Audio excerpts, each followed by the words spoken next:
ԱՄՆ պետքարտուղար Մարկո Ռուբիոն տիկնոջ հետ Հայաստան է ժամանել օդանավակայանում նրան դիմավորել է արտգործնախարար Արարատ Միրզոյանը։ Պաշտոնակիցները նախ առանձնազրույց են ունեցել, այնուհետև նրանց մասնակցությամբ տեղի է ունեցել Հայաստանի եւ Միացյալ Նահանգների միջև թրիփի եւ հազվագյուտ օգտակար հանածուների վերաբերյալ փաստաթղթերի ստորագրման արարողություն։ Միրզոյանն ու Ռուբիոն հանդես են եկել մամուլի համար հայտարարություններով։ Վերջերս Հայաստանը նույնիսկ չի ջանում ՀԱՊԿ միջոցառումներին մասնակցելուց հրաժարվելու պատրվակ փնտրել, հայտարարել է Ռուսաստանի անվտանգության խորհրդի քարտուղար Սերգեյ Շոյգուն։ Նա հավելել է, թե չմասնակցելու իր խոսքով պատրվակը վերջին շրջանում նույնն է։ ՀԱՊԿ ուժերի կողմից արձագանքի բացակայությունը Լեռնային Ղարաբաղի շուրջ տեղի ունեցող իրադարձությունների ժամանակ, նշելով, թե ՀԱՊԿ-ն արձագանքում է, երբ պաշտպանություն են խնդրում, երբ որևէ երկրի վրա հարձակվում են, Շոյգուն պնդել է, նախ ոչ ոք չի հարձակվել Հայաստանի կամ նրա տարածքի վրա, երկրորդ Հայաստանից օգնության դիմում չի եղել։ Հարկ է նկատել, որ Հայաստանը ՀԱՊԿ-ին մասնակցությունը սառեցրել է ոչ թե արցախյան հակամարտության շուրջ իրավիճակի հետ կապված, ինչպես պնդում է Շոյգուն, այլ Հայաստանի ինքնիշխան տարածքի վրա Ադրբեջանի կողմից 2021 թվականի մայիսին եւ 2022-ի սեպտեմբերին իրականացված հարձակումներին ի պատասխան կառույցի անգործության պատճառով։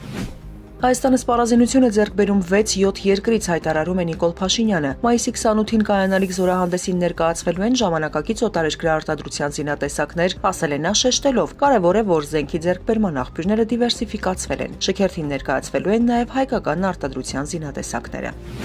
Գլխավոր դատախազությունը հանրային քրեական հետապնդում է հարուցել վարչապետի նախկին գլխավոր խորհրդական Հայկ Դավթյանի, պետգույքի կառավարման վարչության նախկին պետ Արման Սահակյանի, աշխատանքի եւ սոցիալական հարցերի նախկին նախարար Արտեմ Ասատրյանի ու եւս երկու պաշտոնյայի նկատմամբ։ Դատախազության հաղորդագրության համաձայն նրանց համակարգված գործողությունների հետևանքով պետությունը զրկվել է 529 միլիոն 533 հազար դրամի վերադարձի հնարավորությունից։ Վարույթը վերաբերում է Ծիծեռնակաբերդի խճուղում գտնվող հասարակական նշանակության տարածքը եւ հարակից չկառուցապատված հողամասը 2017 թվականին Հայաստանի Հանրապետության նոտարելու գործընթացում թույլ տրված չարաշահմանը։